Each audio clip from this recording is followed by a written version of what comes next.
Go ahead. Welcome everyone to ZG Virtual Pride Fest 2020. My name is Crystal Tomzik and I am the leader of our community and culture team. And today I'm incredibly honored to be here with our executive sponsors of the Pride Network. Executive sponsorship is so key to our affinity networks, and especially as we look to celebrate but also recognize the accomplishments of our networks. It's critically important because our affinity networks are not social clubs. They are key business resource groups that affect the way that we think about our work, our communities, as well as our employee base. And so our executive sponsors, as well as the network leadership, help to ensure that voice of the network is heard and integrated into Zillow Group. And so I have the supreme honor to be joined today by the executive sponsors of the Pride Network, Don Lyon, our Chief Corporate Relations Officer, and Douglas Pope, Vice President, Rentals Product Team. Hi. Hi. Joining me. Great to see you. Yes, and welcome to everyone at home that we can't see. In this Ask Me Anything, we've collected questions from you all, from the Pride Network, in advance. So thank you for the thoughtful questions. Thank you for the hard-hitting questions. We'll try to get to as many as we can, but know that the conversation is ongoing today in the Pride Fest 2020 Slack channel. So keep checking back all day, Pride Fest 2020 Slack channel. That's where the conversation is happening. So let's get started. So John, Douglas, you both have big jobs, big jobs for ZG. What's your reason for taking on this role in addition to your day-to-day responsibilities? John, I'll hand it over to you first. I'll start. I can start. So I was asked, there was some transition last year. I was asked by Chris and Brenna about midway through the year if I would consider being exec sponsor, and did not hesitate at all. I jumped at the chance. I find personally, as an ally, I've just long been committed to equality across multiple dimensions. I think the Pride Network here at Zillow is so important, and I think the work we do as a company to support the LGBTQ plus community is just critically important. And so I jumped at the chance. It was a no-brainer for me. Yeah, and for me, I'm a gay executive here at Zillow, and my first job out of college was I was working in finance, and I ran into my boss's boss at a gay bar in San Francisco, and it kind of shook me because he wasn't out at work, and so ever since then I thought it's very important to be visible as a gay man in business and in technology, and so I actually asked Brenna and Chris to be an executive sponsor because I do think it is that visibility is important, but also building a sense of community is really important to me. When I came out in college, I was a part of a student. I started attending a gay student group, and it was really supportive of me during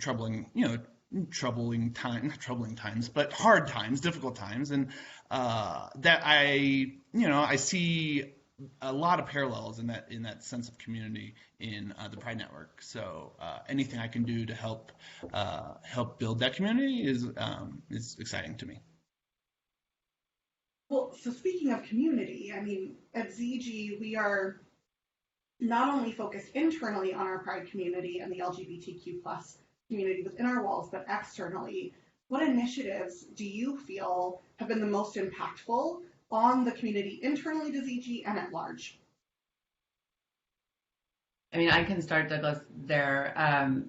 One of the things I'm really super proud of is the company's stand, specifically on the Equality Act. That is one, it passed the House last spring. I think it was April or May.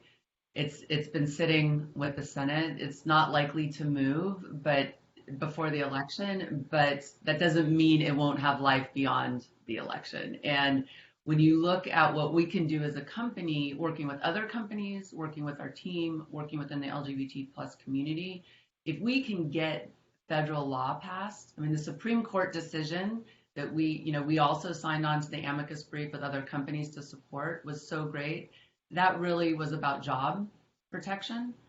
if we could get federal legislation passed and actually ensure protection to the LGBTQ plus community for just every dimension of life, like that would be amazing. So I'm really proud. Like corporate relations also includes government relations, and so the teams who work on this are part of my team, and they're really they believe this is important work too, and are really proud to do that. I mean, a couple weeks ago we mentioned the hate crimes legislation, or we signed on to a letter in Georgia to support passage of hate crimes legislation so that nothing existed in the state of Georgia.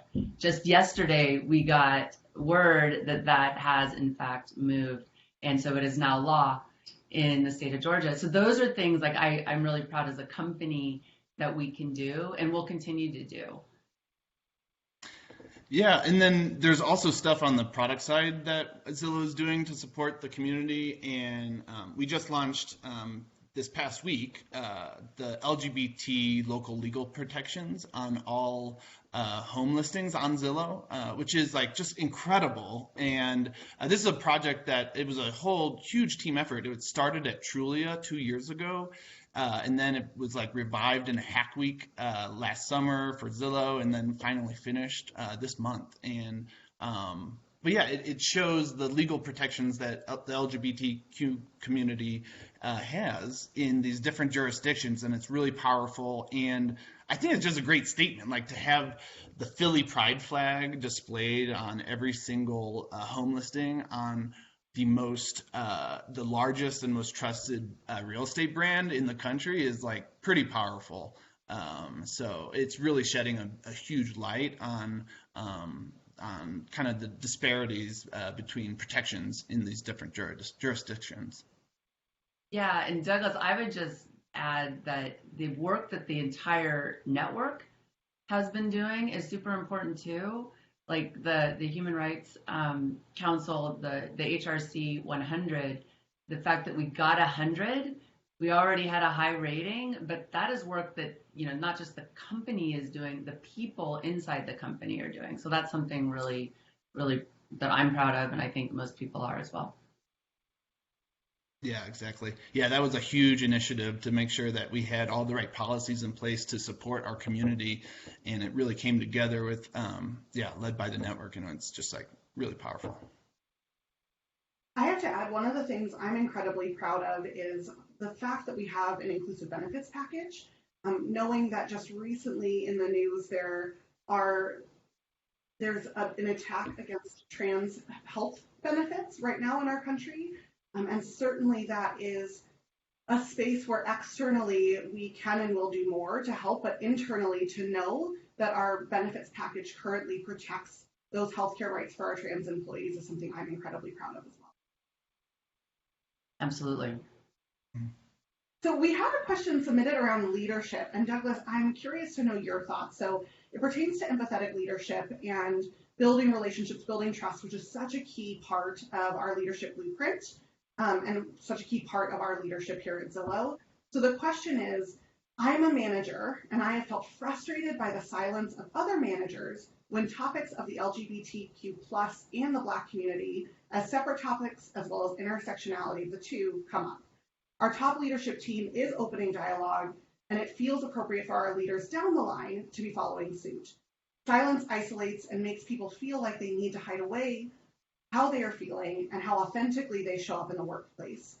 How can we address that without being prescriptive? Sure. Yeah, I mean, it is hard, like to have these conversations with your employees, and these are challenging conversations to have. And so there are resources that Zillow produces that to help support our managers, and we need to make sure that our managers know that they're available. So, for instance, we have a manager's guide for supporting Black employees, and it has bullet points of what to do and what not to do, and it encourages people to reach out, and kind of outlines when you reach out, what do you say and what to avoid. There's also a ZOL allyship document, and it kind of just bullet points all what you kind of need to know to be a true and good ally. And so we have those resources.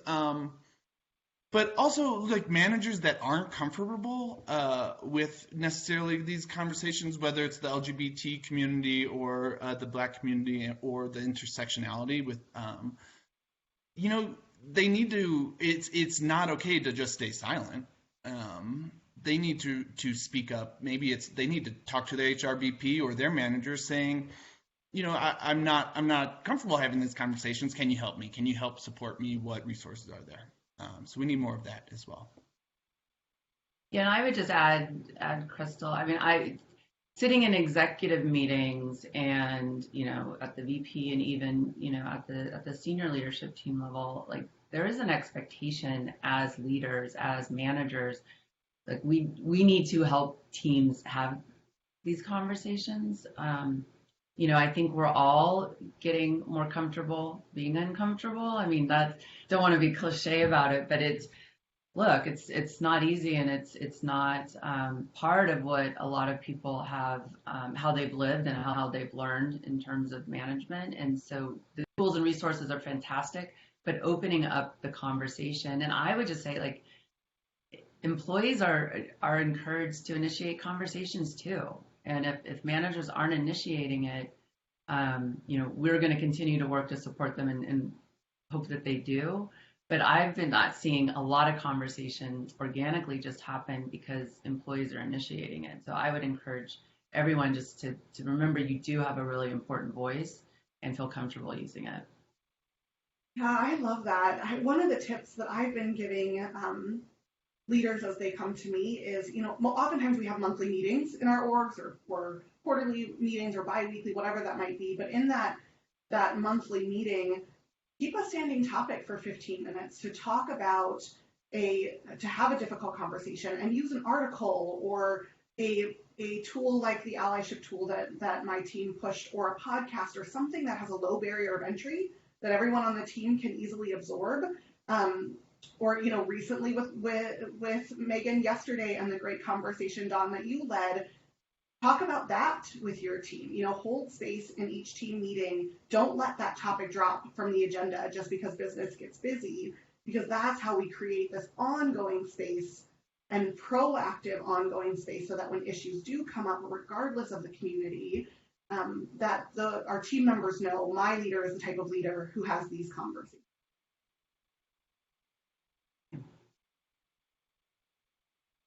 So I'd like to hear from both of you on this question. So the question reads, even being a part of the LGBTQ plus community, it is easy to say the wrong thing and accidentally offend.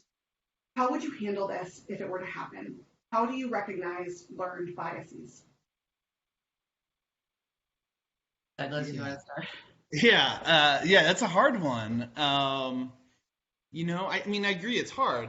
It's, we all have blind spots. It's important to recognize that you do have those blind spots. But yeah, I have the anxiety about certain things in our community, like misgendering someone. I would put myself in their place and think about how I would feel in that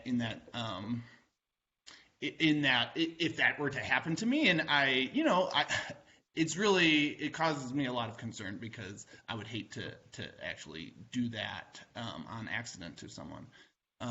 So that's like something that I have in my mind, and it helps me stay conscious about the things I say and things I do, and helps me be, I think, a better ally. And then it just takes practice to be aware of your blind spots and to kind of address them. It takes practice and conscious work and effort.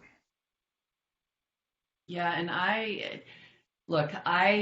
tend to be pretty direct, and sometimes I say things maybe before I think, which isn't an advice I give to anybody. So like if this were to happen, I'm sure it's happened. I sometimes, it's actually happened. It's happened at Zillow. I've said stuff in a meeting, and not in just, it was more just a discussion about marketing, and made a statement that I think made some people uncomfortable. And then I got some feedback, which I really appreciate, and being able to take that and understand how a word choice in a statement was interpreted. It wasn't the intention at all, but how it was interpreted gave me just a different perspective, and I was able to then have a follow-up conversation and apologize, one, but then acknowledge that having feedback and giving people the space to provide it and not just let it fester is so important. Like listening and learning, I think that's something that I am doing, and with the LGBTQ plus community, even just learning, why some people prefer to use gay or lesbian or queer. Like, as I've read and I've learned and I've talked to different people, like, that's helpful. And like, I should never make an assumption how somebody wants to be referred to. Gender pronouns, certainly those are some of the things that probably give me a little anxiety, like if I misstep. But I constantly am telling my team and others, like feedback, please. If there's ever anything that doesn't land right, or what I could be helping or doing better, please let me know. So that is something I definitely practice, and I need to think before I speak sometimes. Well, and practice makes better. I don't know if we'll ever be perfect, and when we think about these hard conversations and the evolution of what we're learning, but I think the two of you just are great examples of not being afraid to get it wrong in the pursuit of being able to create that safe space, right? And knowing that will help us get it right and help us get it better. So Douglas, I have a question actually about our product experience. So smack dab in your wheelhouse, we have policies in place that are designed to prevent our customers from experiencing housing discrimination, but most of them are in alignment with local laws. Can ZG implement policies and reporting procedures that go above and beyond to protect our customers from discrimination at the national level, as well as serious repercussions for landlords, agents, etc., that discriminate? This is of particular concern for the safety, biases, and protection of Black trans people and the trans community at large. Yeah, and this has become like a top of mind issue. Very, very. It's always been, an important issue, but it's obviously become very top of mind recently. And there are things that we can continue to work on to improve this. I think, for instance, one thing that we're currently doing is that, like Zillow Home Loans, we completely exceed the national standards when it comes to protecting gender identity and sexual orientation in our lending practices. So that's like one thing we actively do. But I might actually pass it on to Dawn, who runs government relations and corporate relations, and I'm sure there are certain things that we can do on that front as well. Yeah, thanks, Douglas. Well, I was thinking of Zillow Home Loans as well, like similar to, the actions that are happening about potentially affecting the healthcare for transgender employees. We took action on our own in order to make sure that those benefits are going to remain there. Similar, like the Zillow Home Loans example is a perfect one. The Equality Act would make it requirement at the federal level that you couldn't take gender identity or sexual orientation into effect with loans or lending, and we took it upon ourselves to say, we're not waiting for federal legislation. We're going to continue. We're going to operate and make sure that we are not introducing any bias based on sexual orientation or gender identity and originating loans. There are other things, certainly as we think about our operations and we think about, now that we're buying and selling homes, we're now title and escrow, think about how do we infuse that into our operations, similar to what we've done with Zillow Home Loans, and then continue to think about and look for opportunities to support legislation. I keep coming back to the Equality Act, like that is something that would immediately implement federal protections. And, but at the state level, there are activities and actions that are happening all of the time. And so we're watching those, we're participating in those. We've got regional government and public affairs managers now we've got all 50 states covered. And they are watching, they're actively looking at legislation that could be, restrictive and eliminate protections, or ones that add protections. And we, where appropriate, like we did in Georgia, we will sign on, we will endorse legislation. And more than just what we've done historically, which is endorsing and advocating, we're talking about being much more active advocates. And that means taking our resources, our team's time. We employ lobbyists in all of these markets where we have ZO operations and DHL operations, working with our lobbyists to actively support legislation or work against legislation if we think that it could be discriminatory or restrictive in any way. And so we're looking through our operations and how we operate so that we can be active advocates. Advocacy is great, and signing on to legislation and support and amicus briefs are important. I would say those are active too, but we would like to be at the forefront of this going forward. That's fantastic.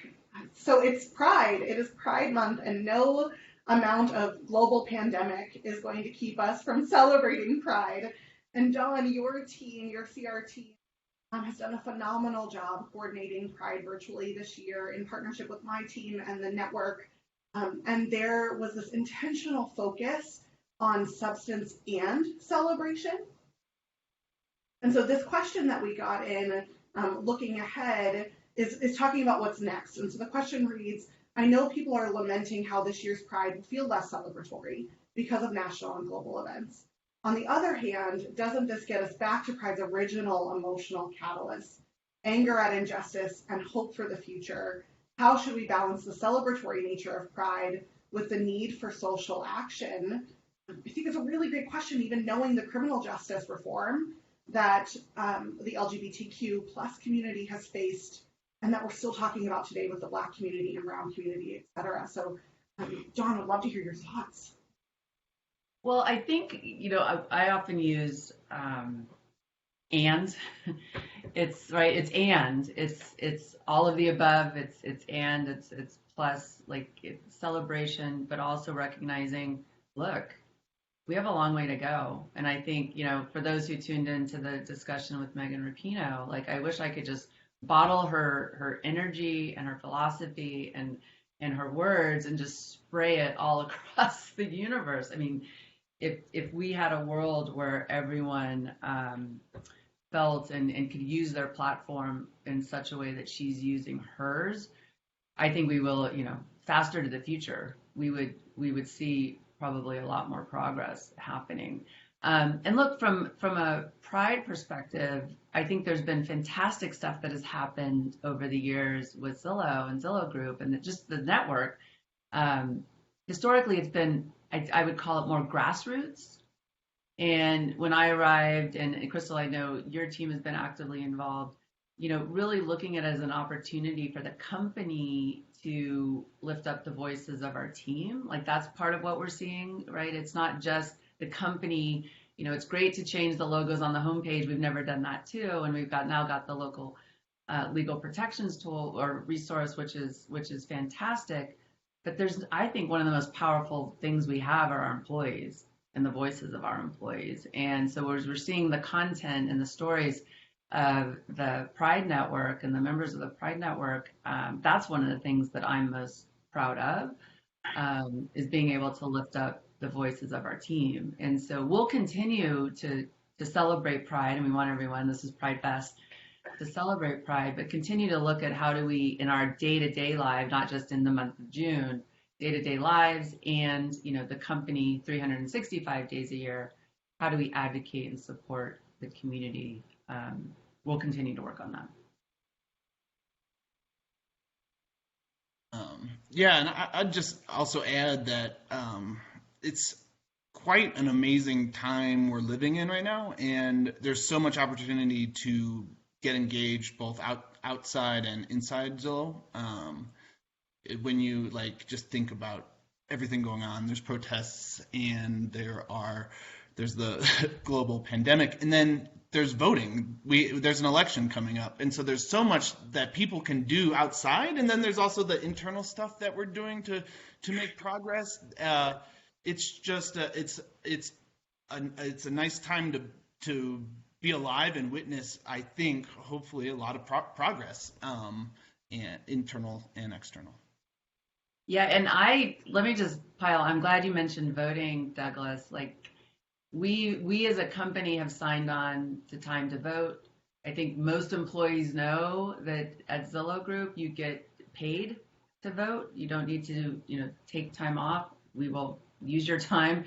We will pay you to fulfill that civic responsibility. And look, we're in active discussions on how we can use our platform, right? We have home details page for every address. What are voting requirements? It's based on your address. And so we're in active discussions about how we can help perpetuate, how we can help support voter registration as a company. And so those are exciting things that happen. And when we think about our power as a company and a brand, like we have a lot that we can do to affect change. But I'm glad you mentioned that, Douglas. Voting is important. Is.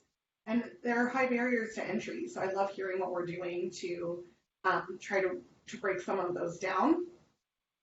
This last question, I think, is for all of us. And so it's a question about representation and recruiting efforts. ZG used to provide updates on diversity demographics within the company and initiatives to improve them. I remember there was an initiative to advance LGBT+ folks into more leadership positions, but haven't heard about it for years.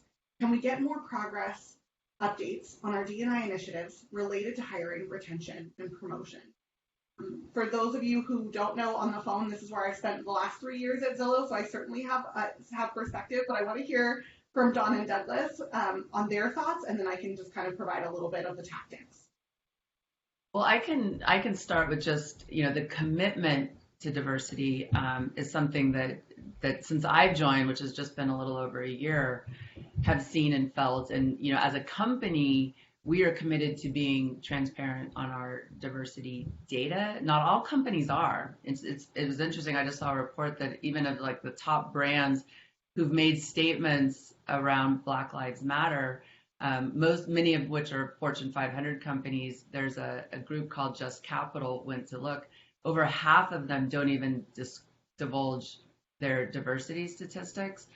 So we are unique in that, and it's something that's important that we're committed to. So every August we update that data, and we will continue to do that. I think, we're also having active conversations about how do we get really clear about, recognizing that it's great to publish and be transparent, but where do we want to go? And how are we going to get there? Like, those are things that we think we can add some transparency to too. And those are active discussions that are happening now. And I think we've acknowledged, Rich has acknowledged, we've certainly talked about it in Zal Halls too, that we have a lot more we can do internally to ensure that we've got, greater representation of all underrepresented populations, LGBTQ plus community as well. So we will continue to push here. We will continue to be transparent, and I think you'll see we increase the transparency around where we are going and what we are doing to achieve them. And I'd just add that it's leadership. There's a lot of leadership can do, but it requires every single manager to get involved and make sure that that their HRBP and their recruiter knows that diversity is an important aspect, important requirement for them. It's up to all of our managers to make sure that we are developing rich pools of candidates that are great fits for Zillow Group. Absolutely. Yeah, and so that's where I'll get a little bit more into the tactics. And so prior to coming into our community and culture role a few months ago, myself, I've been in the recruiting team, and I came in 3 years ago with one of the main focuses to focus on diversity recruiting. And Sarah Patterson, who's the program manager of diversity recruiting, set a foundation so that the org of 165 people are mobilized behind how do we increase our representation as a company. And so it's not one person, it's not one program, it's every single recruiter, sourcer, RC is mobilized around representation. But for the LGBTQ plus community in particular, we really, really need your help as a Pride network. We have additional obstacles that we don't have with other underrepresented communities because of government forms. And so there's a form that people fill out when they first start work called GEMS, and it's gender, ethnicity, and marital status. And that is where a lot of data comes from, and you can opt to fill it out or not. But because we don't have that representation at the government level of LGBTQ plus representation, it makes it incredibly hard for us to source in an ethical way without great referrals from our Pride network or without partnering with great organizations like Out and Equal or Ramba, where we have current relationships. And so my ask for the network is to continue to partner with our Affinity Networks referral program, continue, as Douglas mentioned and Dawn mentioned, to talk through what representation looks like with your recruiters and your HRBPs, because they are equipped to go out and source and do it in an ethical way. But we also want to make sure we're protecting the LGBTQ community. And a lot of the reasons why we have those limitations is to make sure, at a national level, is to make sure that there isn't discrimination based off of how someone identifies their sexuality. And because this group cuts across all other demographics, it just makes it that much more complex. So we're looking into ways to allow people to self-identify if they're comfortable, and to make sure we are where the talent is. But that's where we need you to raise your hand. Tell us where the talent is. Give us your referrals. Tell us what organizations you're a part of, because we actively want to be meeting more in that community and in hiring not only the leadership level, but at all levels. Well, Always learn something from you, Crystal. Always learning from you. That's good. My diversity recruiting in particular is something that I'm incredibly proud of, because it is work that we have done as a company, but it's just half of the puzzle, right? Our employee experience, our retention is just as important, and that's where your team, Dawn, comes in with employer brand. That's where where you both come in as executive sponsors with the Pride Network, of saying this is how we support your voice and lift up your voice. So I just once again wanted to thank you, and thank you for your time today. Thank you for answering those questions, and say once again that I am just incredibly proud that we're always learning, always educating, always celebrating the LGBTQ plus community, and always asking ourselves, what more can we do? Because we can and will do more. So with that, happy Pride Fest, everyone. Remember to be connecting in the Slack channel on Pride Fest 2020. And we appreciate any feedback and ideas you have for next year. Thank you. And thank you, Dawn and Douglas. Thank you, everyone. Thanks, Happy Crystal. Pride.